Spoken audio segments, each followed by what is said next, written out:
안녕하세요. 상크유자스입니다. 법원직 공무원 영어를 준비하는 수험생들을 위해서 제가 영어 독해 유형별 접근법 관련해서 좀 설명드릴게요. 자이스토리 영어 독해 교재를 제가 많이 추천을 하는데 자이스토리 영어 독해를 가지고서 이제 법원직 영어 각 유형별로 어떤 식으로 접근해야 하는지, 그래서 저희가 지금 1번, 2번, 3번, 1번 법원지 영어 독해 유형 어떤 종류와 자이스토리 영어 독해 목차 비교와, 그리고 2번 법원지 공무원 영어 유형별 독해 연습 시 유의할 점, 3번은 독해 끝나고 분석하는 방법, 요거까지 같이 한번 좀 설명 좀 드릴게요. 일단 법원지 영어 독해가 일반 공무원 영어 독해에 비해서 유형이 좀 많은 편입니다. 제가 최근 기출을 이제 분석을 해보니까 목적, 그리고 신경, 그 밑줄친 부분의 의미 찾는 거, 이거 지금 자이스토리 독해 목차인데, 그래서 주장 찾기나 뭐 주제 찾기, 제가 찍찍 그어놓은 거 있잖아요, 제목 찾기, 이런 거는 법원지에서 안 나오기 때문에 이 유형은 안 하셔도 되고요. 제가 동그란 친 유형 위주로만 하시면 좋을 것 같습니다. 뭐 요지 찾기, 이게 표시를 할게요. 한번 읽으면서 내용, 뭐 일치 불일치, 어법, 그 문맥에 맞지 않는 낱말 찾기, 빈칸 완성하기, 흐름에 맞지 않는 문장 찾기, 그 다음에 글의 순서 정하기, 주어진 문장 넣기, 요약문 완성하기. 공무원 영어 독해에서는 요즘 요약문 잘 안 나오는데 법원지는 그래도 요즘 나오니까 추가로 좀 공부하셔야 합니다. 그리고 장문의 이해와 뭐 복합 문단의 이해, 그리고 고난도 유형 독해 모의고사, 여기까지 좀 풀어주시면 좋을 것 같고요. 그럼 반대로 뭐 주장 찾기나 주제 찾기, 제목 찾기, 도표의 이해, 실용문의 이해, 이 부분은 안 푸셔도 됩니다. 그래서 법원직 수험생들은 자이스토리 독해 풀 때 요 유형 위주로 풀어주시기 바랍니다. 자, 다음에 법원직 영어 유형별 독해 연습 시 유의할 점. 첫 번째는 수험생들이 글을 읽으면서 글쓴이 입장에서 중심 내용, 키워드를 체크해 주시고요. 완벽한 해석을 해가지고 문제를 풀려고 하면 좀 어려울 수 있습니다. 자, 우선 좀 영어 강사로서 좀 설명을 드릴게요. 지문 안에서 수험생들이 글을 읽으면서 중심 내용이나 키워드에 계속 표시를 해주세요. 이때 유의할 점은 글쓴이 입장에서만 표시를 해야 합니다. 본인의 주관적인 생각을 가지고서 막 이것저것 다 표시를 하게 되면은 이미 취재자들이 다 알고 있기 때문에 그 부분을 매력적인 오답으로 연결시켜서 오답을 고를 수도 있습니다. 우리의 생각이 전혀 중요하지 않아요. 글쓴이 입장에서만 중심 내용, 키워드를 체크해 주세요. 그러면 그렇게 중심 내용, 키워드를 체크를 하다 보면은 독해라는 거는 한 지문 안에 중심 내용이 계속 여러 번 반복됩니다. 보통 우리 재진술, 패러프레이징이라고 하죠. 그래서 특정 문장이 좀 해석이 안 된다 하더라도 중심 내용 키워드를 표시한 부분을 통해서 수험생들은 유추할 수 있다는 거예요. 아, 이 글의 전체적인 내용은 이런 내용이구나. 실제로 영어 독해를 잘하는 학생들과 못하는 학생들의 또 차이를 보통 제가 보면은, 영어 독해를 잘하는 학생들은 독해 지문에서 불필요한 문장을 보통 넣지는 않거든요. 다 통일된 어떤 중요한 내용을 바탕으로 글을 쓰기 때문에요. 그래서 처음에 첫 문장과 두 문장을 좀 자세히 보는 거예요. 그러면 글쓴이가 대략 이런 내용을 좀 중요시 여기는구나를 알잖아요. 그러면 나머지 문장은 그 내용을 바탕으로 좀 빠르게 읽으면서 여러분들이 유추를 하면 됩니다. 이거는 영어 독해를 잘 하시는 분들. 근데 영어 독해를 못 하시는 분들은 각각 한 문장 한 문장 한 문장을 다 개별적인 문장을 봐요. 그러진 않다는 거죠. 그리고 완벽한 해석. 완벽한 해석은 사실 실제 시험에서는 어려울 수가 있어요. 법원지 영어가 만 25문제라고 할게요. 다른 과목도 푸는 상황에서 25문제 영어 긴 독해 지문들을 완벽하게 해석하면서 이해하면서 풀 수는 없거든요. 그래서 여러분들이 해석이 좀 안 되더라도 괜찮습니다. 어차피 지문 안에서 중심 내용은 계속 반복되기 때문에. 그래서 수험생은 자신의 주관적인 생각, 상식, 선입견, 편견은 다 제외하시고 출제자 입장에서만 객관적으로 표시를 해주시면 좋을 것 같습니다. 이렇게 표시를 해야지 앞에서 읽었던 내용이 생각이 안 난다 하더라도 그 표시한 부분 통해서 맞아, 이런 내용이었지. 그리고 또 다음에 나올 내용도 우리가 미리 예측을 할 수 있다는 거죠. 자, 두 번째는요. 독해를 할 때 절대 유형별 독해 교재에서는 속독하지 마시고 내용 파악을 해주세요. 이건 사실 국어 과목 상담할 때도 마찬가지인데 학생들이 많이 질문하는 게 선생님 저 비문학 독해를 푸는데요. 너무 독해가 너무 느려요. 좀 빨리 읽는 연습을 해야 될까요? 영어 독해도 마찬가지인데 아니요. 어차피 영어 문장이나 국어 독해 문장이 이해가 안 되면요. 빨리 읽으면 어차피 간독해밖에 안 되고 내용 파악이 전혀 안 되고 그렇게 독해 연습을 하게 되면 아무리 많이 한다 하더라도 내용 파악도 잘 안 되고 독해 실력도 안 늘고 속도도 줄지 않습니다. 우리가 시간제에서 푸는 연습은 뒤에서 시행착오의 기출, 모의고사 이런 20문제가 제대로 구성된 단계에서 하는 연습이지 지금은 그 전 단계로서 유형별 독해에서는요 천천히 내용 파악을 하면서 풀어주세요. 우리가 빨라지는 거는 이거죠.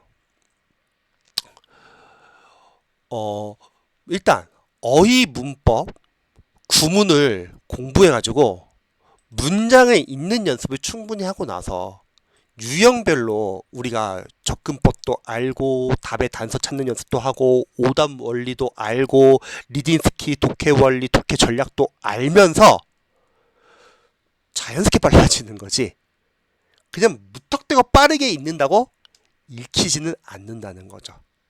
빠르게 읽는 거는 추후에 시행착오의 기출과 모의고사에서 풀면 되는 거고 유형 자이스트 독해 같이 유형의 독해는 천천히 푸시면 좋을 것 같습니다. 다음에 예측하면서 읽기. 보통 영어 독해를 리딩 컴프레이션이라고 하잖아요. 단순히 해석만 하는 게 아니라 내용 파악도 중요하죠. 그래서 중심 내용 키워드를 체크하면서 읽자. 이때 유의할 점은 출제자 입장에서만 체크를 해주세요. 수험생 입장에서 막 주관적인 생각을 가지고서 이것저것 다 표시하면 내용이 산으로 갈 수도 있습니다. 그리고 글을 읽으면서 글의 전개도 한번 체크해보고 그리고 연결어 등이 나오면은 그 연결을 통해서 앞의 내용과 순접인지 역접인지 원인과 결과인지 재지술 관계인지도 한번 따져보시고요. 이렇게 따져서 읽다 보면은 여러분들이 글을 읽으면서 아 이거는 중요하지 않으니까 빠르게 읽어도 되고 아 이건 중요하니까 좀 자세하게 읽어야 한다. 그러니까 모든 문장이 다 중요한 건 아니라는 거죠. 빠르게 읽어야 할 부분이 있고 자세하게 읽어야 할 부분이 있다는 거죠. 자, 그 다음에 직역과 의역 같이 활용하기 또 문맥으로 해석하기. 수험생들이 보통 영어 상담을 해보면은 선생님 직역이 중요합니까? 독해? 아니면 의역이 중요합니까? 일단 강사로서는 직역이 중요해요. 왜냐면 저희가 영어 지문이 워낙 길기 때문에 왔다 갔다 해석을 할 수 없습니다. 그냥 앞에서부터 해석해야 돼요. 빨리 읽기 위해서는 처음에는 직역이 중요합니다. 근데 문제는 뭐냐면 영어와 한국어는 서로 다른 언어예요. 그러니까 단순하게 단어로 1대1로 대응해서 해석이 안 되는 경우도 있습니다. 1대1 대응이 안 된다는 거죠. 그때는 문맥을 활용해서 여러분들이 의역을 활용해야 합니다. 그래서 정리를 하자면 직역 우선으로 해석을 하지만 해석이 어색해지는 부분은 의역도 참고하자. 자, 그 다음 독해를 할 때 지문 안에 대명사와 지시사들 있잖아요. 이런 단어들이 쓰이면요. 대명사 지시사가 앞에 어떤 단어 나타내는지 그 단어를 반드시 체크해서 해석을 해주세요. 왜요? 이걸 무시하잖아요. 해석이 산으로 갑니다. 아, 그래도 이거 앞에 있는 어떤 단어가 나타내는지 찾는데 오래 걸리지 않냐? 근데 여러분들이 내용 파악을 하면서 해석을 하다 보면은 문맥상 그게 추후에는 좀 빠르게 보입니다. 그 다음에 영어는 재진수가 패러프레이징이 상당히 중요하죠. 영어는 같은 내용을 두 번 써주기 싫어합니다. 그래서 다른 표현을 바꿔 써줘요. 하지만 결국은 같은 내용이에요. 그래서 단어를 그냥 사전적인 뜻 그대로만 해석을 하다 보면은 내용이 해석이 이상해지는 경우가 많다는 거예요. 그러니까 학생들 중에서 이제 수험 상담을 하다 보면은 선생님 저 해석을 되는데 내용표이 잘 안 돼요. 그런 학생들이 있어요. 보통은 재질수가 패러프레이징을 생각 안 하고 그냥 해석한다는 거죠. 제가 좋아하는 영어 교재 중에서 문맥순회, 영어순회, 김영노 선생님의 교재가 있는데 거기에 있는 예문입니다. 자, 이 문장 보시면요. 병원이라는 이 단어는 라틴어의 손님을 나타내는 단어에서 나왔다. 그러나 존처럼 여기서 보세요. 인스티튜션. 우리 인스티튜션은 기관이에요. 근데 이것은 기관은 친절하지 않다. 이렇게 해석하면 좀 이상해요. 사실은 인스티튜션은 앞에 나온 hospital, 병원을 바꿔 써준 거예요. 그러나 병원이 손님들에게 친절하게 대하는 것은 드무다. 이렇게요. 단순하게 그냥 영어를 어휘 1대1로 대응해서 해석하는 게 아니라 문맥상 우리가 재진술, 패러프레이징을 생각해가지고 해석을 하자는 거죠. 또한 우리가 독해를 하다 보면은 해석이 안 되는 문장, 모르는 단어가 사용될 수 있잖아요. 그때 너무 당할 필요 없습니다. 왜냐면 영어는요, 글쓴이가 중요한 부분을 계속 반복해 줍니다. 그러니까 특정 몇몇 문장이 해석이 안 된다고 해서 문제를 못 풀지는 않아요. 대신에 해석이 안 되는 문장은 일단 해석이 안 되는 채로 그냥 읽고 넘어가세요. 대신에 우리가 중심 내용과 키워드 표시하기로 했잖아요. 그러면 해석이 안 되는 문장 앞문장과 해석이 안 되는 문장 뒷문장에서 중심 내용 키워드를 표시한 부분을 서로 연결해 보세요. 그럼 두 개의 내용이 크게 순접, 역적, 원인과 결과, 재진술 이 중에 하나는 걸릴 겁니다. 그걸 판단해서 여러분들이 유출하면 됩니다. 근데 실제 시험에서는 이 유추가 정말 중요해요. 이게 실력이에요. 모르는 단어도 마찬가지예요. 만약 특정한 어떠한 문장에서 모르는 단어가 나왔다 지문에서 괜찮습니다. 그 앞문장의 관계를 따지시면 되세요. 앞문장의 관계가 크게 순접이면은 잘은 모르겠지만 앞문장에 있는 내용과 비슷한 단어의 뜻이겠구나. 역접이면 반대된 뜻이겠구나. 이렇게 체크하시면 된다는 거죠. 즉 특정 문장의 해석이 안 되거나 특정 단어를 몰라도 문제를 푸는 전혀 지장이 없습니다. 그 이유는 글쓰기는 계속 중요한 내용을 반복해 주기 때문에. 자, 또 이런 경우도 있어요. 특정 독해 문장은 정말 어렵게 출제되는 경우가 아주 드물게 있을 수도 있죠. 자, 이때 그럼 우리가 필요한 거는 해석도 안 되고 해석을 한다 하더라도 내용 파악이 잘 안 된다고 할게요. 지문 자체가 많이 어려워하죠. 이때 써야 하는 것은 단순화 작업, simplification. 뭐냐면요.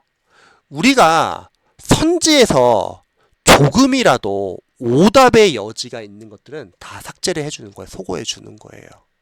그리고 지문 자체는 우리가 내용 파악이 안 될 수도 있잖아요. 대신에 중심 내용, 키워드 위주로만 최소로만 표시해 주는 거예요.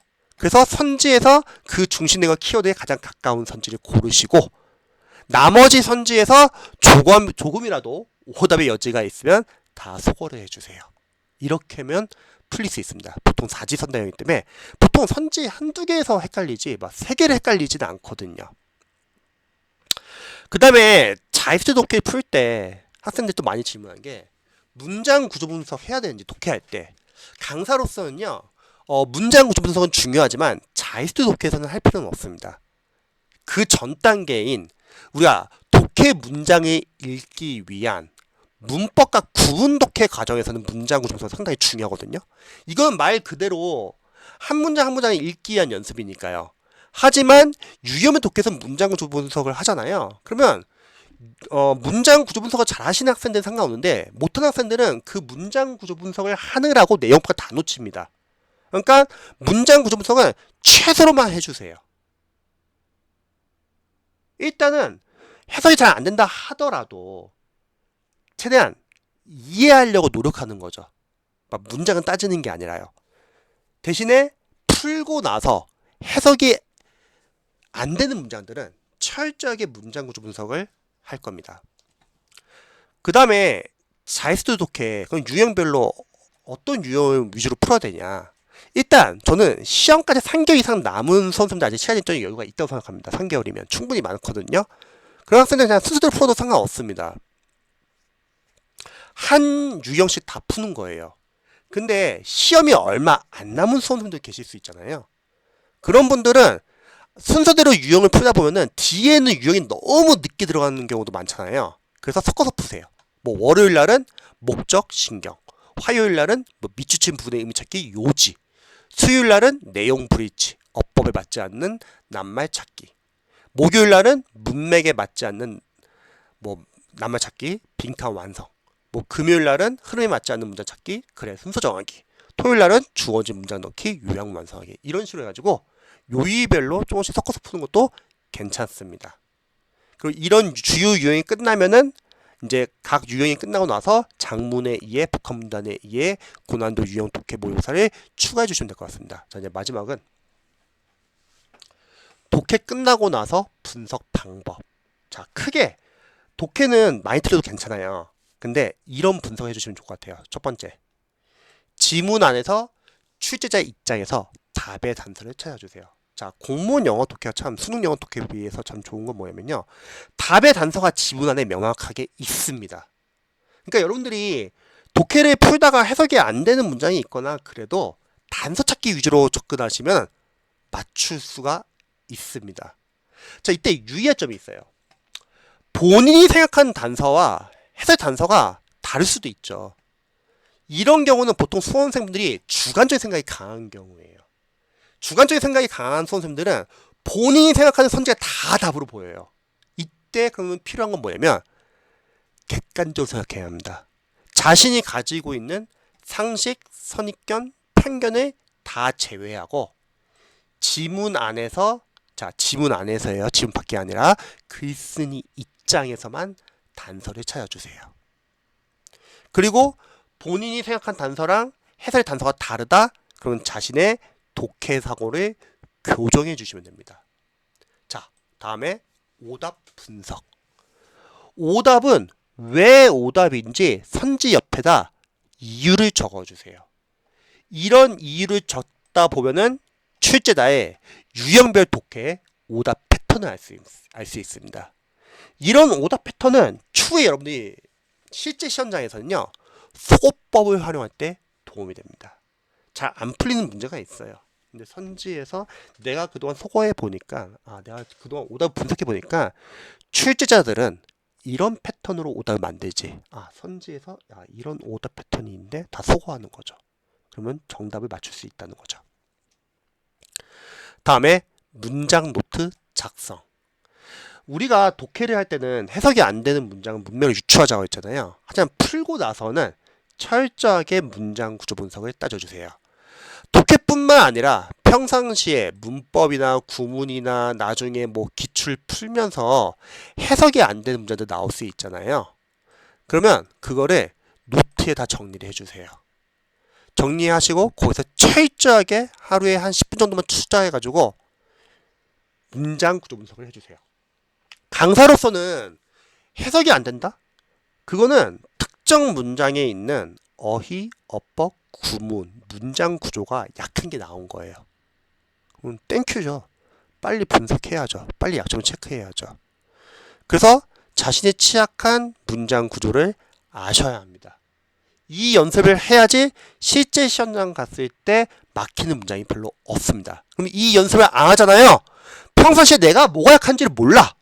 그러다가 내가 약한 문장 구조가 나오는 거예요. 그럼 당황해가지고 막 머리 하얘지고 막 문장을 못 읽는 경우가 많습니다. 자, 마지막은 어휘 노트 정리. 결국 독해의 마지막 싸움은 어휘 싸움이에요. 독해는 단계별 연습이 중요하죠. 생각해보죠. 처음에 문장을 읽기 위해서 우리는 기반 연습으로 어휘, 문법, 구문을 연습하는 거고, 거기서 직독직해 끊어읽기, 문장 구조 분석, 구문 연습을 하고, 그 다음에 유형별 독해에서는 유형별 접근법, 답의 단서, 오답 패턴 분석, 해석이 안 되는 문장 앞뒤 문맥을 유추하는 연습, 이렇게 연습하면서 우리는 리딩 스킬 독해 전략, 문제풀이 전략을 강화하고, 자, 이렇게 하고 나서 남은 거는 이제 어휘입니다. 그러니까 평상시에 모르는 어휘들은 어휘 노트에 정리해 주세요. 그리고 자투리 시간, 쉬는 시간, 버스, 전철 안에서 이동하는 시간, 잠자기 전, 식사 시간 등등등. 그러면 하루에 30분에서 1시간 이상의 시간이 생기는데요. 이때 눈으로만 봐주세요. 그리고 익숙해진 단어들은 지우시고 잘 안 외워진 단어들은 포스트지에다 사인펜으로 크게 적으세요. 영어는. 그리고 한글은 짧게 적고 책상에 벽에 붙이세요. 그러면 자주 무의식적으로 반복해서 보게 되는 거예요. 그럼 익숙해집니다. 그래서 독해는 마지막은 어휘 싸움이고, 그래서 보통 수업 영어에서는 어휘가 깡패죠. 그 다음에 글의 전개를 체크해 주세요. 전체적으로 글의 전개가 어떤 식으로 나오는지, 이 글의 전개를 알게 되면은 여러분들이 나중에 문제를 풀 때 그 글의 전개에 따라서 어떤 부분이 중요하고 어떤 부분이 중요하지 않고 어떤 부분 빠르게 읽고 어떤 부분 자세하게 읽는 거, 이런 걸 알 수 있다는 거죠.